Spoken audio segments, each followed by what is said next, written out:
waliin jiraannus mallattoo waliin hin qabnu.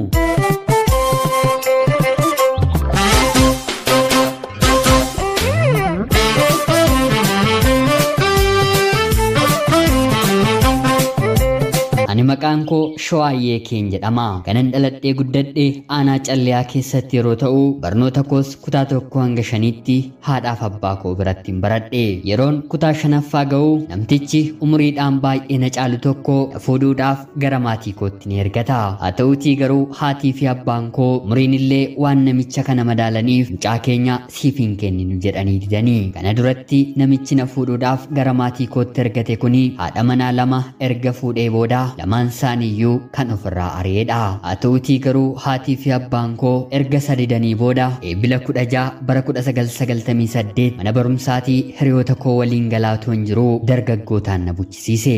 Akka har'aa dubartiin yoo butamte hanga kanaatti gara seeraatti dhiyeessuun hawaasa naannoo keenyaa biratti kan baratame hin turre.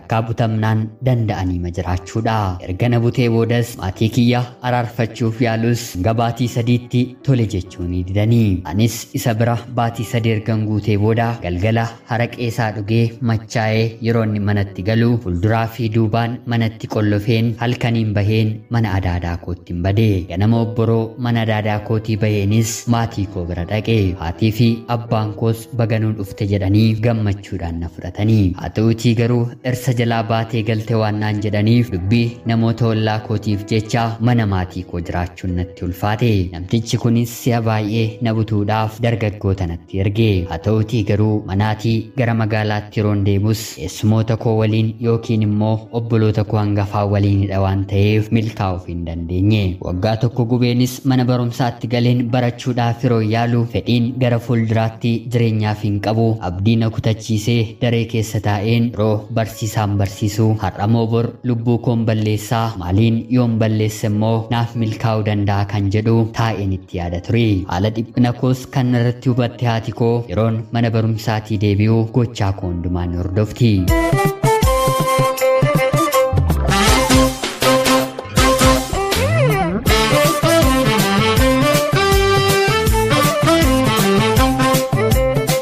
Halkan yaadonni garaagaraa sammuu koo jeequun hirqinfadheen akka nama du'eef bo'anii ofii jeeqameen maatii koollee nan jeeqan ture. Tiiwwan ji'oota muraasa booddees kumni lafaan nama reena kuffisu yookiin immoo gaggabsoo kan jedhamu na qabuun maatiin koollee baay'ee na waliin rakkatanii. Mana yaalaatis hanqina dhiigaadhaa nyaata sirriitti haa nyaattu jedhanii na gorsanis. Haa ta'uutii garuu nyaatas nyaadhee dhugaatiis dhugee homaa dhibee kanarraatii salphaatti fayyuu nan dadhabe. Booddeerrattis maatiin koo na yaaluudhaaf gara magaalaa Ambootti yeroo na geessan dhibeen sammuu koo keessatti dhaga'amu guutummaa guutuutti na dhiise. Deebi'een gara mana maatii kootti yeroon galu sammuu kootti dhufee na dhiphisa. Kanarraa kan ka'e obboleessi koo hangafaa rakkoon kiyya jijjiirama naannootiin akka ta'e erga hubatee booda ganda keenyarraatii magaalaa gara biraa kan jiraadhuuf maatii kiyya gaafate. Haatii fi abbaan koos wanti kun dhugaa ta'uu isaa mirkaneeffachuuf magaalaa Ambootti na deebisanii torbee tokko na kaa'anii.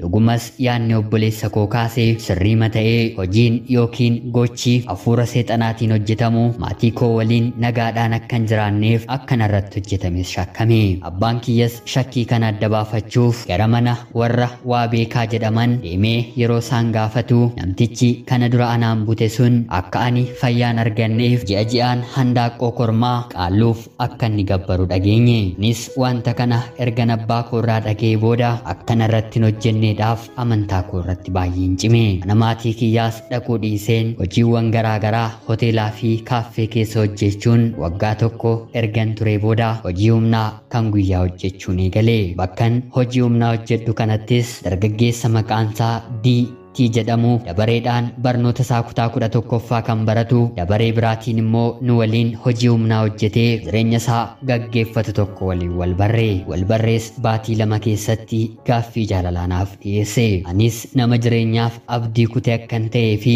kana duratti butameen heerumeen akkan jalaa ba'e ergan itti mee booda innis omaan ta'uu rakkoon kee rakkoo kootii atumti gaaffii koof tole jedhii naaf keessummeessinaan jedhe. Anis guyyoota muraasa booda booda qofaa koo mana onaa keessa jiraachuurraa tole jedheen gaaffii isaa fudhachuu naaf wayya jedheen riyyaa jaalalaasa godhadhe. Turtiiwwan ji'oota muraasaa booddees bakka tokkotti lamaan keenyaaf mana kireeffannee waliin haadha manaa fi abbaa manaa taanee jiraa qabne. Maatiin kiyyas tole isinumti wal danda'a malee jechuun bultii keenya jaallatanii wantoota rakkanneenis nu bira dhaabbachuu jalqabanii. Yeroonni qorumsa maatirikii kutaa 12ffaa xumuree darbuusaas mirkaneessee qabxii isaa dhaga'u nis ilmoo dhiiraa torbanuma sana keessan da'ee fi gammachuun keenyis karaa lamaan ta'e. Abbaa manaan koo kun umriin isaa xiqqoo ta'us haa ta'utii garuu rakkinni sammuu isaa nama bilcheessedha. Barnoota isaatiinis yuunivarsiitii Wallaggaa ga'ee ani daa'ima koo maatii kiyyatti laadheen hojiiwwan garaagaraa hojjedheen isa barsiifachuun eegale.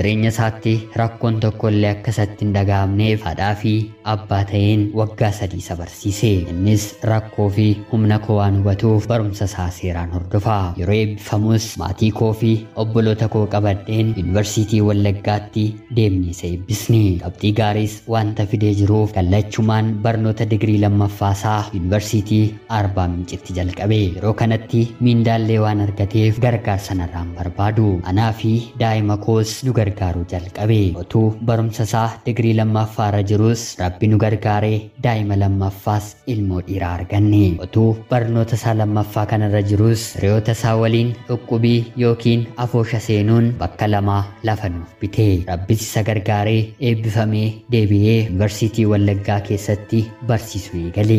Rabbi isa gargaareef bara kana gara yuunivarsiitii Ambootti jijjiiruuf oliif gadi kaataa jira. Milkaa'uufis yeroo xiqqoo qofatu isa hafe. Anis gadda kaleessaa keessan jiru. Har'a haadha ijoollee lamaa ta'eera. Abbaan manaan koos hojii hojjetuun na gammachiiseera. Rakkoo kana hundumaa keessaas kan na baase anaaf Waaqayyodha waan ta'eef gammachuu guutuudhaan maatii koo waliin isa tajaajilaa jirra. Hafeen jireenya keenya gara fuulduraas akka Rabbi nuuf eebbisu hiriyoonni koo nuuf kadhadha. Natti ulfaatus barnoota koollee karaa barumsa fagoo jalqabeera. Abbaan manaan koo waan na jajjabeessuuf hanga xumuraatti akkanaaf milkaa'u abdiin qaba. Waggaa amma kana anaa fi abbaan manaan koo jaalalaan wal fuunee yeroo waliin jiraannu dhabbee amanamummaa Rabbi nuuf kennee wal jaallannee waliin jiraanne malee waraqata ani abbaa manaa keedhaa atis haadha manaa koodha wal jennee waliif mallatteessineeroo hin qabnu. Mallattoon keenyi onnee keenya keessa jira. Waliin jiraachuuf Waaqayyoon sodaachuun alatti ogummaa gara biraas hin qabnu.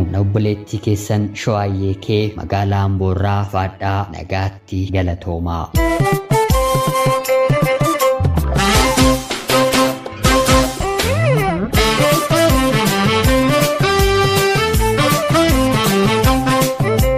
Yoo shama akkam jirtu kabajamtoota hordoftoota qophii Oromiyaa 24 nagaaf jaalalli tokkummaan bakka jirtan hundaatti hunda keessaniif yaa ta'echaa har'aas xalayaa obboleettiin keenyi Shawaayyee kee nuuf ergite isiniif dubbiseen hin ka'a. Akka isinirraa barattaniif hubannoo cimaarraa argattan homaa shakkii tokko illee hin qabu. Obboleettii keenya ergaa kee kana nuuf qooduu keetiif guddaa galatoomii siin jechuun barbaada. Kabajamtoota hordoftoota qophii Oromiyaa 24 seenaa kanarraa maaltu isinitti dhagahame? Anaaf akka yaadne miti akka nuuf yaadametti jiraannaa jechama jedhamtu sammuu kiyyatti dhufe. Haati manaaf abbaa manaan kun jalqaba irratti eessatti akka wal argan hundi keessan dhaggeeffattanii garuu har'ammoo lamaan isaanii jaalalaa fi kabajaan daa'imallee horatanii eessa akka jiran ilaalaa. Baay'ee kan namatti toluu fi kan nama gammachiisudha. Rabbi maatii keessan hanga dhumaatti gammachuu fi jaalala guutuu isiniif haa kennu isin jechuun barbaada. Egaan kabajamtootaaf hordoftoota qophii Oromiyaa 24 qophiin guyyaa har'aaf isiniif qabadheen dhiyaadhe kana fakkaatti. Hanga yoonaatti waan na dhaggeeffachaa turtaniitiif guddaa galatoomaa isiniin jechuun barbaada. Laayikii fi sheer gochuun illee akka nu deeggartan kabajaan isiniin gaafadha. Akkanumallee namoonni chaanalii keenyaaf haaraa taatan anaa dhufu isiniin jecha biyya keessas biyya ambaas warra jirtan subscribe gochuun maatii keenya erga taatanii booda xalayaa jaalalaa yookiin immoo seenaa jireenyaa nama barsiisuu bashannansiisuu danda'u qabaattan karaa teelegiraamii karaa lakkoofsa bilbilaa